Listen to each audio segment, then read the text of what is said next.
comme annoncé, j'espère que vous êtes déjà connectés. Nous allons commencer notre méditation pour cette soirée. Vous allez excuser, nous allons le faire assis parce que nous ne pouvons pas bouger pour la qualité de la caméra et que les images soient aussi bonnes. Merci beaucoup. J'entends ta douce voix. Jésus, je viens à toi. Je viens, ô Sauveur, lave-moi dans le sang de la croix, Jésus.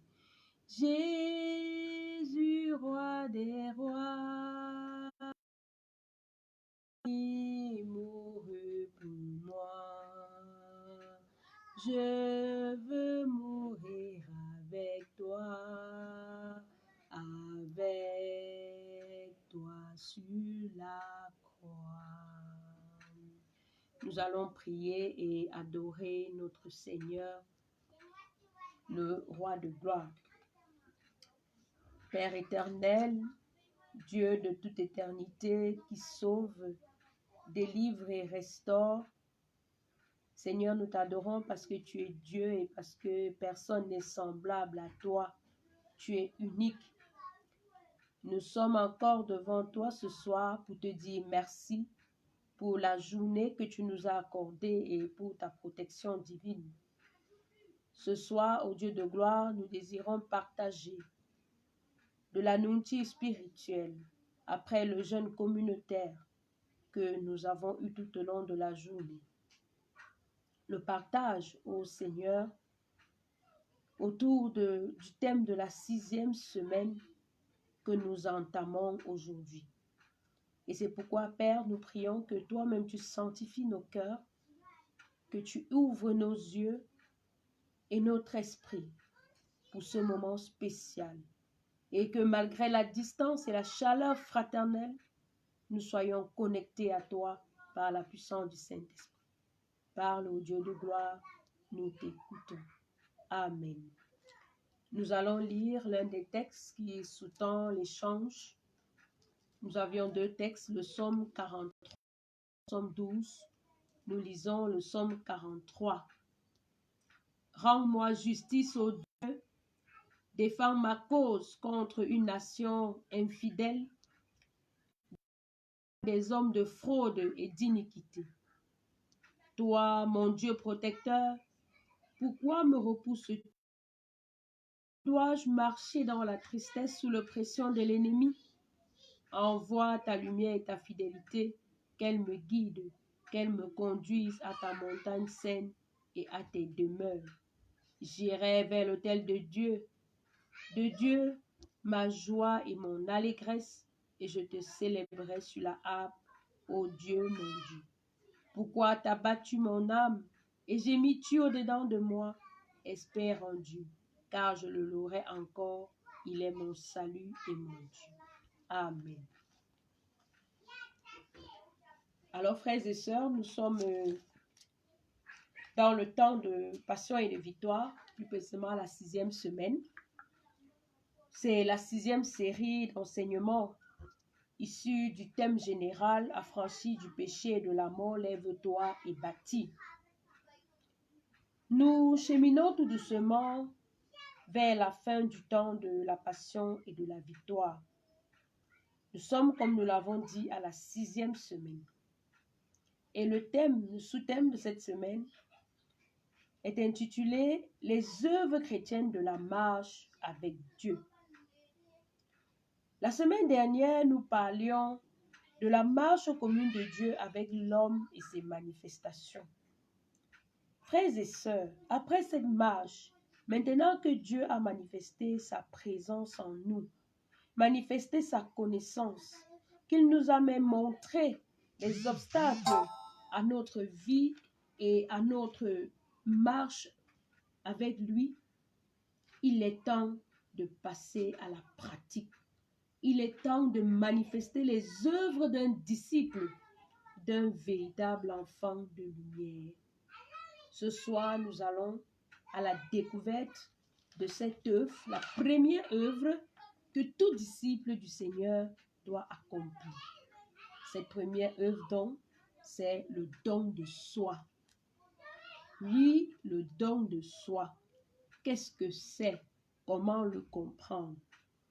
Le don de soi est le commencement, le nouveau départ. C'est ce qui nous montre à nous-mêmes, c'est-à-dire à notre corps, à notre chair et à notre esprit, que nous appartenons à Dieu. Vous savez que l'homme est composé de 3 parties, le corps, la chair et l'esprit. Et pour que nous soyons totalement consacrés à Dieu, il faut que ces 3 parties donc se soient données entièrement à lui. Nous pouvons définir le don comme le fait de céder volontairement un bien, un titre, une possession à quelqu'un d'autre sans rien attendre en retour. Le don de soi, c'est donc se donner soi-même, volontairement, sans contraindre à quelqu'un, sans rien attendre en retour. Il ne doit pas y avoir au départ un retour sur investissement. Donc, il ne faudrait pas que lorsqu'on fasse le don de soi, on veut savoir ce qu'on va gagner derrière. Et c'est pourquoi l'apôtre Paul, dans le livre de Romains 12, 1, nous dit, nous allons lire pour avoir la bonne version, pour que nous ne disions pas ce qui n'est pas écrit. Romains 12, au verset 1, il nous dit, « Je vous exhorte donc, frères, par les compassions de Dieu, à offrir vos cœurs, vos corps, comme un sacrifice vivant, saint, agréable à Dieu, ce qui sera de votre part un culte raisonnable. » Oui, bien-aimés, le don de soi, c'est une exhortation divine. Dieu aime déjà le don de soi. Le don de soi, c'est adorer Dieu. Et c'est pourquoi l'apôtre Paul dit, c'est un culte raisonnable. Donc le culte, le premier culte que nous donnons à Dieu, ce n'est pas notre participation dimanche après dimanche ou bien dans nos programmes à l'église. Le premier culte que nous donnons à Dieu, c'est notre don, c'est ce don de reconnaissance-là. Ce don de soi-là, pardon, autant pour moi, ce don de soi qui est dans notre premier culte à Dieu. Et c'est pourquoi, bien aimé, nous pouvons dire que sans don de soi, il n'y a pas conversion. C'est parce que je me donne comme un sacrifice agréable à Dieu que je me convertis. Sans don de soi, il n'y a pas repentance. La repentance, c'est abandonner sa chair, son péché, ses iniquités aux pieds du Seigneur. Et c'est pourquoi il dit, venez à moi, vous tous qui êtes fatigués et chargés. C'est ça le don. Le don de soi, ce n'est pas seulement le positif, c'est même prendre ce qui est mauvais et donner. Le don de soi, il ne peut pas avoir don de soi. Sans le don de soi, il n'y a pas de salut. Et c'est pourquoi Jésus est le don de soi parfait. Jésus est le don de soi parfait. Et Philippiens 2, 5, 8 nous prouve cela. Il dit, ayez les mêmes sentiments qui étaient en Christ, qui s'est dépouillé, qui s'est donné lui-même, qui a quitté son trône, son titre pour devenir homme, qui s'est humilié jusqu'à plus que terre. Voilà les effets du don de soi. Sans le don de soi, l'évangile ne pouvait pas arriver jusqu'à nous. C'est parce que les premiers chrétiens ont donné de leur vie, même pendant la persécution, ils ont donné de leur vie, donné de leur temps, donné leur trésor, leur connaissance pour l'expansion de la bonne nouvelle. C'est pourquoi aujourd'hui on parle d'église. On ne peut pas parler d'église sans don de soi, car le don conduit à donner son temps, son talent et son trésor. Ça veut dire que mon frère, ma soeur, si tu penses que c'est l'argent qui suffit, c'est le fait de venir t'asseoir, c'est le fait de lire la vie de temps en temps tu peux dire que tu t'es donné, ce n'est pas ça, le don de soi, le don de tout cet ensemble montre que nous nous sommes donnés à Dieu. Mais aujourd'hui, le constat est là. Le don de soi est mort. Parce que le monde aujourd'hui, l'homme, c'est-à-dire l'homme avec grand H, l'homme et la femme, a refusé de se donner à Dieu. Et nous avons lu le psaume 43. Et lorsque le verset 3 nous dit, n'est-ce pas, le psalmiste, demande à Dieu ceci, envoie ta lumière et ta fille et qu'elle me conduise à ta montagne sainte. Les hommes ne sont plus conduits par la lumière ni par la fidélité de Dieu. Et c'est pourquoi le don de soi est en train de disparaître. Les hommes ne sont plus éclairés. Le don de soi est tombé parce que la bassesse règne parmi les fils de l'homme. Et cette bassesse a permis que les méchants se promènent en toutes parts. Et le psaume 12:9 nous le dit. Les méchants se promènent sur toute la terre de toutes parts parce que la bassesse règne au milieu des fils de l'homme. Lorsque la bassesse règne, on devient nombrilier, égoïste, tout pour moi, rien pour les autres. Pour donner, il faut que je calcule. Pour donner, il faut que je voie le retour sur investissement. Et cette bassesse donc fait pousser une génération d'hommes méchants, une génération d'hommes qui se promènent et qui détruisent la création de Dieu. C'est à cause du manque de lumière et de la fidélité que Covid-19 est là. Parce que les hommes ont arrêté de se donner pour leurs frères, mais ils veulent seulement dévorer leurs frères. Et on rentre donc avec cette fameuse citation de Thomas, l'homme est un loup pour l'homme. L'homme est devenu vraiment un loup. De plus en plus les siècles avancent, on le découvre, l'homme est devenu un loup pour l'homme. L'homme ne veut plus se donner pour que l'autre vive. Et nous avons ce célèbre chant qui dit, si le grain de blé planté en terre ne meurt, la moisson ne peut être abondante. Oui, les hommes ont perdu le don de soi. On dit mesure d'hygiène, confinement. Mais l'homme refuse cela parce qu'il ne veut pas sacrifier quelque chose pour que quelqu'un d'autre vive. Et ce qui est curieux, c'est que parfois même nous chrétiens, nous refusons d'obéir. On refuse de se donner pour que les autres vivent. Chaque jour, on ne peut pas sauter un jour sans aller vendre. On nous demande même de ne plus mettre les choses à même le sol, les étals à même le sol. Nous ne comprenons pas parce que nous ne voulons pas nous donner. Parce que nous avons peur d'avoir un petit comptoir, qu'on va dépenser un peu d'argent. On trouve que c'est trop. Mais on préfère mettre la nourriture à même le sol et donner la mort aux autres au lieu de les protéger et de leur donner la vie. Bien-aimés, sans le don de soi, la vie n'éclot pas.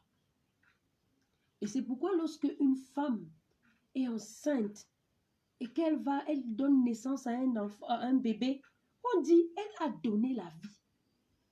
Parce que la délivrance, l'accouchement, c'est ce moment où la femme est entre la vie et la mort. Elle doit souffrir. Elle doit supporter cela pour qu'une vie naisse. Et je crois que cet exemple du donner la vie là, c'est le meilleur exemple du don de soi que nous devons mettre en pratique. Si nous savons donner la vie à nos enfants, les élever, comment ne pas donc donner la vie aux autres? Oui, bien-aimés, le don de soi, c'est la vie. Et en ce temps difficile, le meilleur don que nous, chrétiens, nous devons faire, c'est donner la vie. La vraie, celle de Jésus-Christ. C'est pourquoi nous devons trouver tous les moyens pour parler de Jésus en ce temps, pour donner la vie aux âmes qui périssent. Donnez-vous et donnez pour la vie de l'Église en cette période critique. Dieu vous a déjà tout donné. Et il dit dans Colossiens 2:10, vous avez tout pleinement en lui. Et si nous sommes à l'image de Christ qui nous donne tout, continuons de perdurer, n'est-ce pas, de perpétrer cette tradition du donner. Parce que la main de Dieu est toujours tendue, c'est un don. Et notre main aussi doit être tendue vers les âmes qui périssent et qui ne connaissent pas encore le Seigneur. Et c'est pourquoi jour après jour, par la grâce de Dieu, nous allons utiliser les réseaux sociaux pour donner la vie, Parce qu'aujourd'hui, les hommes ont besoin de médicaments contre cette pandémie, des mesures d'hygiène, mais ils ont plus besoin de Jésus. Parce que si tu gagnes ta vie dans ce monde et tu perds ton âme, ça n'aura servi à rien. À quoi sert-il de gagner ce monde si on va perdre son âme? Soyons donc les acteurs de la vie et donnons-nous tout entièrement à Dieu.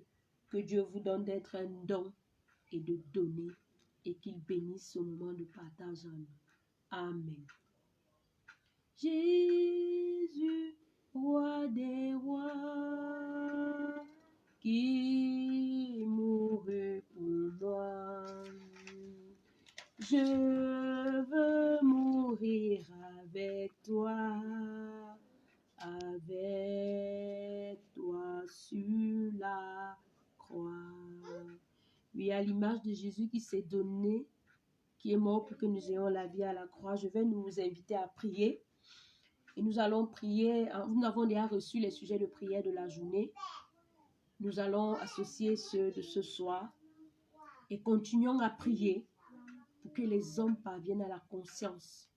Que tous ceux qui sont élevés en dignité parviennent à la conscience et à la conscientisation de ce qui nous atteint. C'est très important. Parce que ces temps que nous vivons, c'est comme les temps de Noé, où Noé disait, l'arche est prête, entrez, entrez, et les gens continuaient à vivre. Mais nous préparons-nous parce que si nous ne sommes pas dans l'arche, lorsque Dieu va fermer la porte, le grand déluge va frapper sur nous. Et nous allons prier vraiment que le déluge ne frappe pas notre pays. Alors ce soir, nous allons prier en plus pour que nous soyons des dons véritables pour Dieu, des dons agréables, parfaits, des dons de bonne odeur qui distillent la vie. Et nous allons prier que Dieu nous permette de mettre nos talents, nos trésors, notre temps pour vaincre cet ennemi commun. Et nous allons prier pour rendre grâce à Dieu pour ce jour de jeûne commencé, pour ce jour de jeûne communautaire qui nous accorde et ce jour de prière. Et nous savons que lorsque nous prions, les écluses des cieux s'ouvrent. Nous sommes en prière, prions notre Dieu.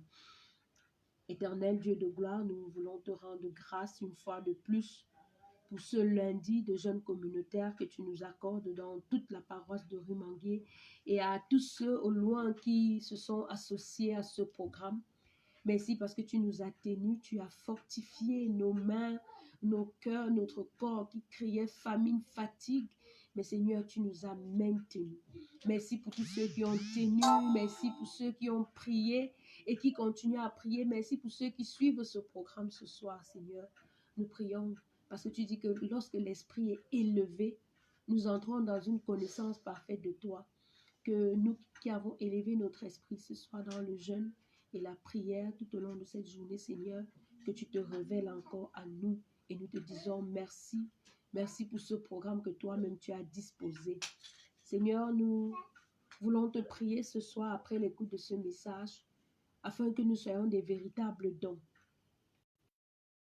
Selon ta agréable, des dons parfaits, des dons de bonne odeur qui distillent la vie, que nous soyons un culte dans notre vie nous-mêmes, dans quelque lieu que nous trouvons, dans notre maison, dans notre lieu de travail, Seigneur, que nous soyons un culte parce que nous sommes un don, que lorsque nous passons par une parole qui sort de notre bouche, par un message, par une parole de réconfort, Seigneur, les hommes se sentent rassurés, les hommes te voient au travers de nous et sachent que tu es véritablement vivant. Dieu de gloire, nous te supplions qu'en plus de donner par notre façon d'être, de donner par notre christianisme vivant, nous puissions aussi donner nos talents.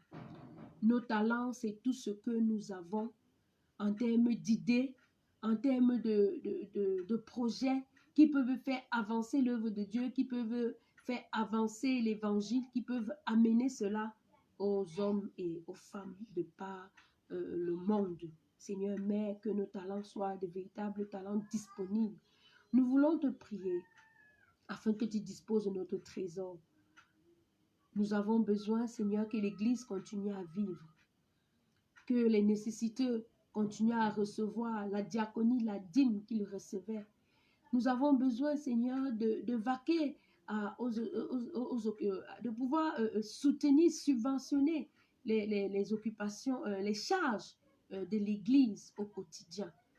Nous avons besoin, Seigneur, que pendant ce moment, notre trésor contribue même à apporter la vie à quelqu'un d'autre autour de nous. Seigneur, donne-nous que notre trésor soit réellement une libéralité pour toi, pour ton œuvre et pour les serviteurs de Dieu.